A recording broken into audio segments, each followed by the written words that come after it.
तो जो दिखाई दे रहा है प्रतिबिंब, वह न अपने को जानता है, न जिसका है बिंब का उसको नहीं जानता। लेकिन जो बिंब है, जो ईश्वर स्थानीय है, बिंब माने ईश्वर, लेकिन जो बिंब स्थानीय मुख है वह जिसका है, तुम्हारा, किसी का साक्षी, जो बिल्कुल साक्षी शुद्ध चेतन, वह उसके बिल्कुल निकट होने के कारण अपने को भी जानता है और उस प्रतिबिंब को भी जानता है।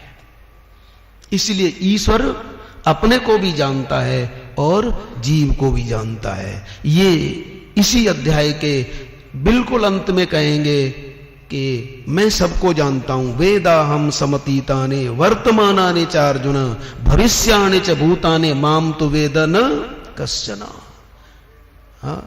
जो हो चुके उनको, जो हैं उनको, और जो आगे होंगे उन सबको मैं जानता हूं, लेकिन मुझे कोई नहीं जानता।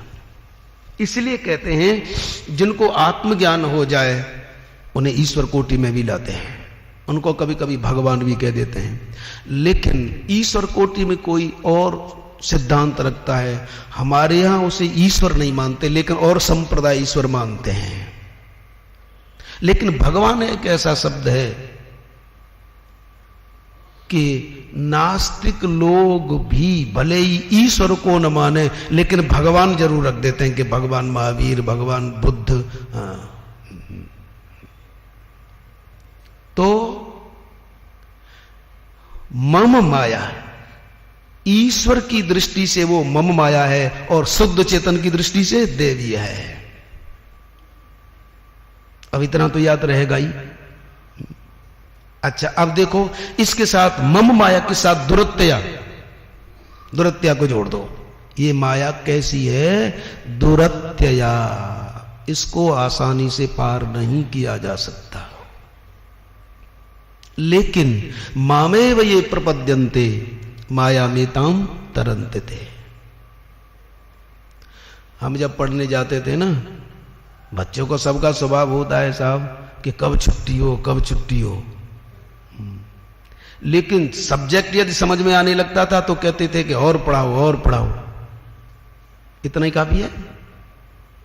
खैर, आ जाइए चलते चलते। तो ये दुरत्या है, ये दुरत्या है। इसको बड़ी आसानी से पार नहीं किया जा सकता। क्यों बड़ी अटपटी है। अब देखो, भगवान कह रहे हैं मेरी माया है और मेरी माया के तीनों गुण कार्य कर रहे हैं, लेकिन जीव अहंकार विमूढ़ात्मा करता हमिति मन्यते, अहंकार के कारण। और ये अहंकार किसकी रचना है? माया की। माया की रजोगुणी शक्ति जो है, महत, महत से अहम। तो बोले ये अहम, बहुत से सोचते हैं कि ये अहम भी उसी का दिया हुआ है ना, ये प्रकृति का अंश है साहब। ये शुद्ध चेतन में तो केवल कुछ नहीं, ज्ञप्ति मात्र है। अब करती है प्रकृति, प्रकृते क्रियमाणानि गुणै कर्माणि सर्वश अहंकार विमूढ़ात्मा करता हमिति मन्यते। अब इसे ऐसे समझो, थाली में जल बाहर रखा है, सूर्य चमक रहे हैं, सूर्य का प्रतिबिंब अब थाली में पड़ रहा है। अचानक हवा चली, पानी हिलने लगा, तो कह रहे हैं कि अब जो नादान बालक होगा वो कहेगा कि सूर्य कप रहा है, सूर्य कप रहा है। लेकिन जो समझदार होगा वो कहेगा अरे पागल, सूर्य नहीं कप रहा है, जल हिल रहा है। तो हिलते हुए जल में जो प्रतिबिंब दिखाई दे रहा है सूर्य का, तो हिलते हुए जल में वो प्रतिबिंब हिल रहा है। और उस प्रतिबिंब को देख करके नादान बोलता है कि सूर्य कप रहा है। ऐसे ही जो नादान है वो कहते हैं वो नहीं जानते। जैसे नादान नहीं जानता कि जल में कंपन हो रहा है, जल में कंपन होने के कारण प्रतिबिंब कांप रहा है, और कांपते हुए प्रतिबिंब को देख करके नादान कहता है सूर्य हिल रहा है। ऐसे ही ये जो जितने भी नादान हैं, क्रिया सारी हो रही हैं माया में, ये प्रकृति में, लेकिन कहते हैं कि परमात्मा कर रहा है।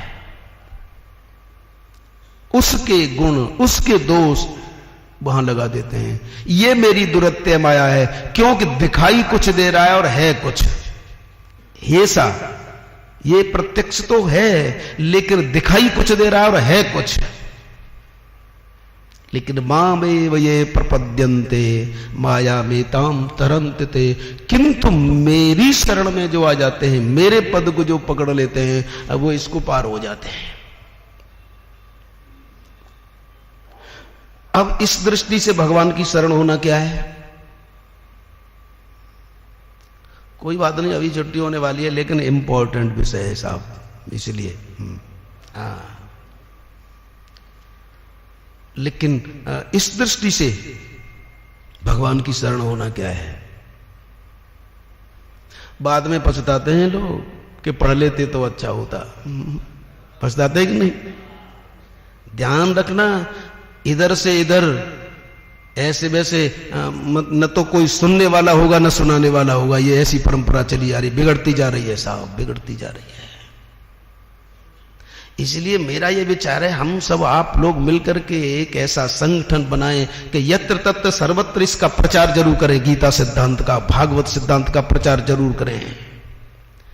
मिलकर के सब कुछ कर सकते हैं, क्योंकि संगे सत्य कलौ युगे आज पीढ़ी बराबर विकृत होती जा रही है।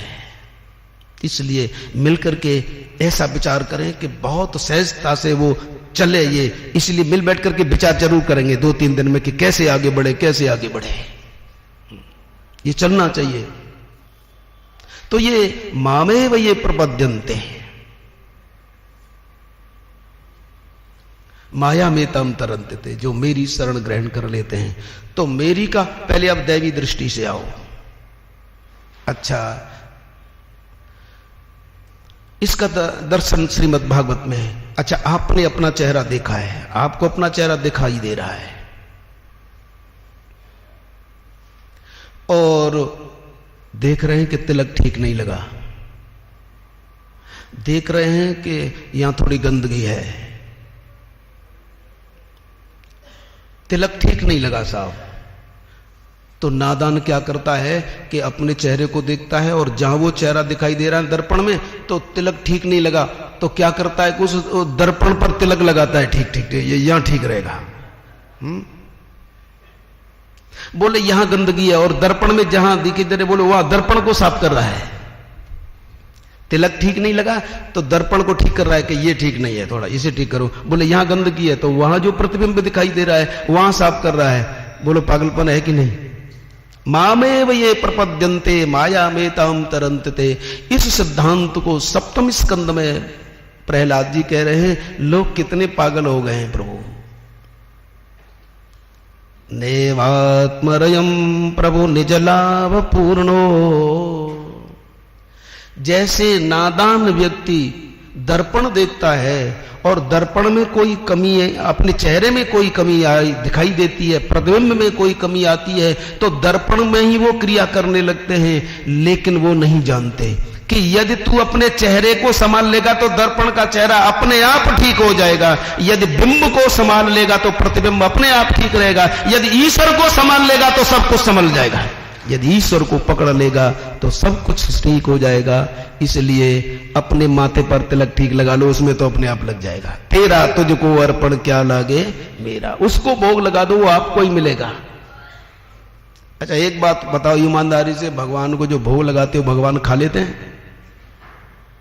कैसे मना कर दिया, नहीं खाते हैं। हाँ, वो दृष्टि भोग लगाते हैं। खैर चलो नहीं खाते, इस प्रत्यक्ष माया को लेकर के देखते हैं। प्रत्यक्ष माया को लेकर के हम भगवान को भोग लगाते हैं। शास्त्र की दृष्टि से तो वो दृष्टि भोग लगा देते हैं, लेकिन उसे खाता कौन है? भोग लगाने वाला। ईश्वर को अर्पित किए हुए भोग को लगाने वाला ही खाता है।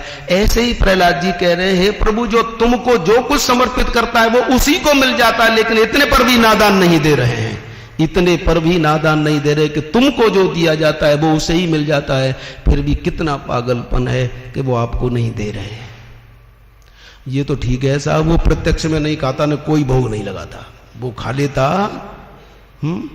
ये भी ठीक है कि वो प्रत्यक्ष में नहीं खाता और नहीं खा लेता तो अरे कुछ तो इतने जल्दी में होते हैं। अरे भगवान के सामने रखने में क्या परेशानी है, थोड़ा रख दो, कह दो तेरी वस्तु तुझे, अब संस्कृत नहीं जानते तो कह दो प्रभु भोग लगा लो, भोग लग गया साहब, दृष्टि से पवित्र हो गया।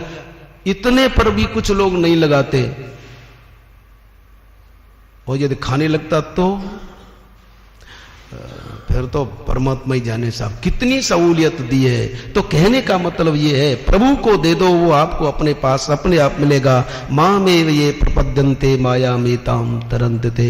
तो ये भगवान की माया देवी भी है, माया है, दुरत्या है। अब कैसे पार होते हैं, बोले माँ में ये प्रपद्यन्ते माया में ताम तरंतते। इस पर और अगले श्लोक पर अब कल विचार करेंगे। बोलो सच्चिदानंद भगवान श्री राम जय जय राम।